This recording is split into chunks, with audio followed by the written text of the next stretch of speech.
right, let's go ahead and start getting started.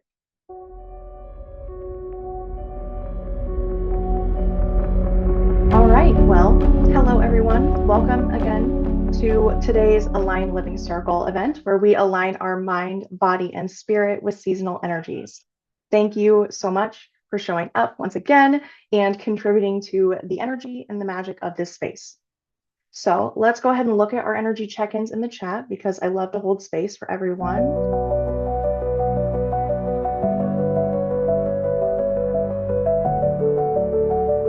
Today's focus as we move into this week is childlike creation. And this week's aspect is the body aspect, or that physical aspect of our reality, our connection to Earth and to each other. So, as we do, let's go ahead and start with setting some intentions.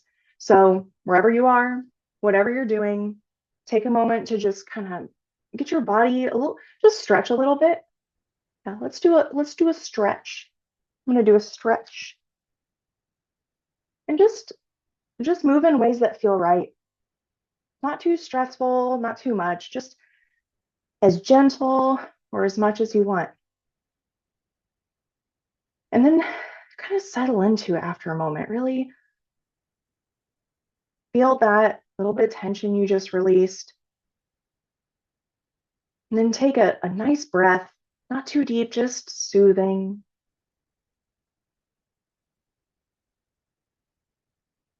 Really settle in. Feel that stillness. And then take a moment and inhale clarity. Inhale that energy of receiving, of getting everything you need. And then exhale any blocks, any stress, any worry, let all that junk go. And then smile to yourself for a moment. One last breath. All right, let's go ahead and hop in. So, seasonally, right? Where are we seasonally? Last week, we were just a few days away from Imbolc. Imbolc was on on the 3rd of this month. It was the 3rd, 2nd into 3rd. And if you haven't made it to our past events, Imbolc is a mark of the natural world where we celebrate the first signs of life starting to pop up in nature. We're starting to see tiny little plants growing, the seeds underground are starting to wiggle around, and some of the animals are waking up. We're really starting to see those first signs. And we've been in this period of quiet, of darkness, of stillness, and we're gone. That's done for now. Okay. In the overarching things, we have seasonal cycles within ourselves and our personal lives that in the overall grand scheme of things. So now that we are in the season of Imbolc, it's time to shift into that creating, growing, expanding energy. And even though we may not see a lot of thriving plants in nature, life is beginning to stir, at the very least within the ground. And the beginning stages of new ideas, adventure, and growth are awakening in us. So we're always reflecting the seasons in the natural world. So currently, this is a season of creation. We've just stepped in to our season of creation, our personal season, and in the natural world. So with that said, our first ally for this week is Heather. Heather is a small evergreen shrub with a vibrant history in folklore and magic. She is associated with the element of water. So this connects to emotions and healing. And she is ruled by Venus and Mercury. And that's a whole conversation to get into, but it's really important for us to kind of touch on these energies because they really do have a very big impact.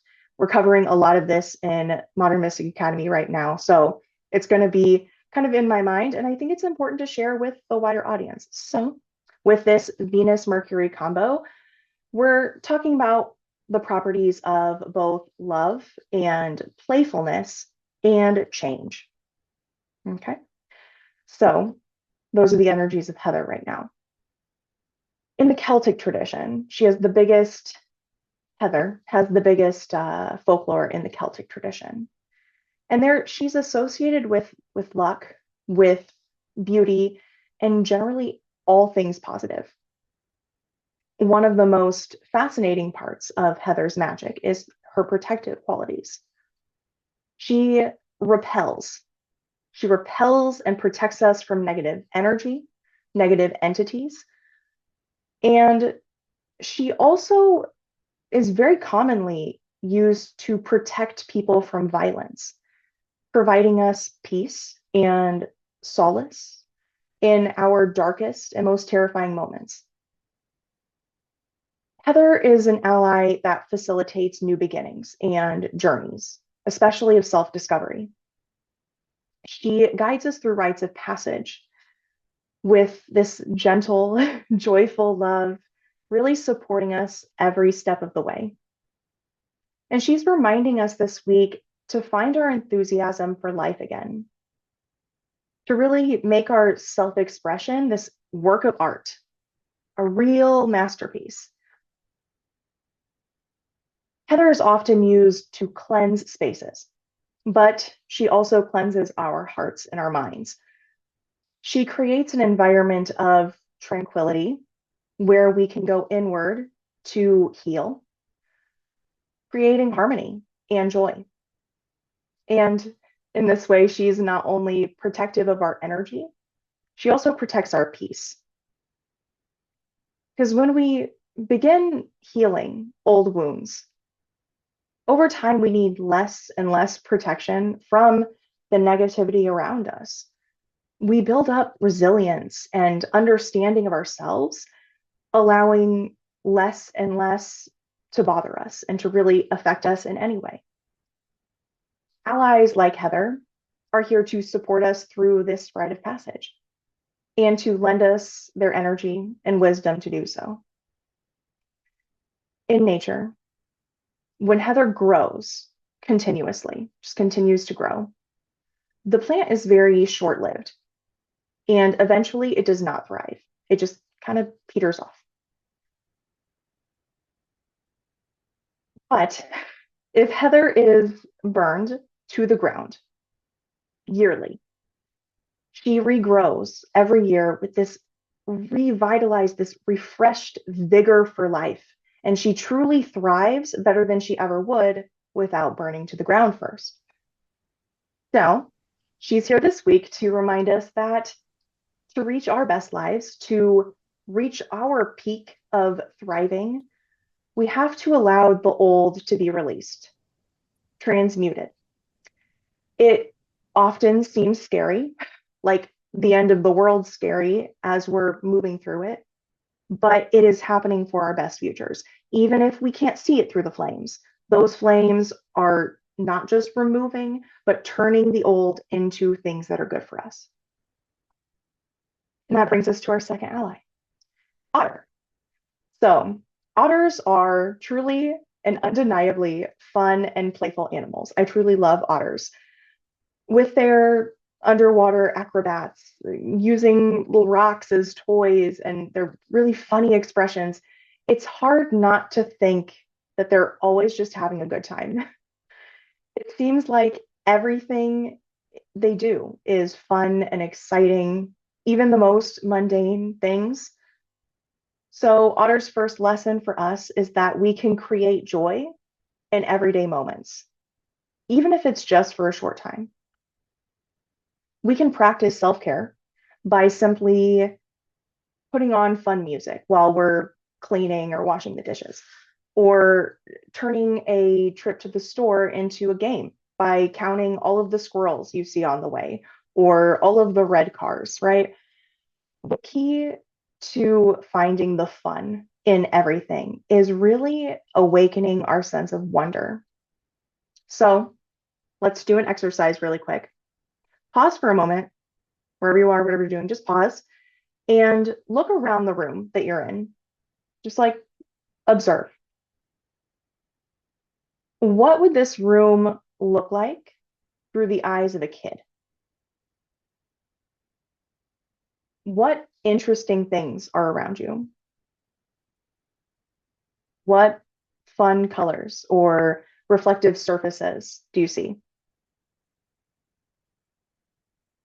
Notice the textures, the patterns. Is there anything that looks cozy? Anything you want to curl up on? Really, once we start looking at things with a sense of true wonder, we start to see the beauty and the magic in all of life and all of the things within life. Another part of wonder is curiosity. Cultivating curiosity is as simple as, it's not truly that simple, but it's as simple as starting to ask rather than seeing something, observing something, feeling something, and saying, oh, I don't want that. Oh, I don't like that. Be curious and just ask yourself, why is that? Why do I feel anxious around that? Why did that person cut me off in traffic? And even if it's not a great answer to the why, you're still being curious. You're still opening that doorway to wider perspectives and a sense of wonder. So, otters, circling back, otters always live close by water. And during the summer, they're actually rarely ever on land. Water, as we touched on before, is connected with our emotions and healing. It's also connected to the wow. It's also connected to the divine feminine energy, or as I like to call it, the receptive energy. There are so many other properties to water here, and we could dive into them, no pun intended. We could dive into them for hours, but it's another thing that we cover in the academy. It's just on my mind, and these allies just keep popping up with all these water elements they have for weeks. I don't know what it is. It must be the astrology. Are we in a water season? I don't know. I don't know. Anyway, so with this divine feminine connection, or the receptive energy connection, for Otter, this receptive energy is in the form of pleasurable acts of creating, imagination, and joy, which are all things that we see in children. And otters behave like kids, just having fun and playing their way through life. So, Otter's medicine for us this week is keeping our inner child alive. So many of their lessons are the things that nurture children: fun, play, joy, love. Cultivating curiosity and awakening our wonder heals our inner child in powerful ways. Otters also make incredible mothers, and they are attentive and caring. And despite their carefree nature, they don't hesitate to defend their children and to fight ferociously off whatever predators there are to keep them safe. And this is showing the other side of the coin, that we can also be the caregiver to our inner child. We can keep them safe and protected in all the ways that they need. So, for today's tools and practices, I have a challenge and I have a practice for you. So, this week's challenge is to incorporate creativity. Creativity, it makes life interesting, it makes life fulfilling. It allows us to express our authentic selves in a way that is uniquely beautiful, in a way that no one else can be that specific flavor of beautiful. It's also just incredibly healing to create without expectation or trying to be perfect or trying to make it something just simply for the fun of it. It's truly deeply healing. And since we just passed Imbolc, we're still in this period of Imbolc. Imbolc is often celebrated with cleaning, with reorganizing, redecorating. So this really reflects, this is a reflection of nature, that nature's shifting and coming to life. So it's time for us to celebrate the season and our inner energy of creation. And that challenge is to create a beautiful space.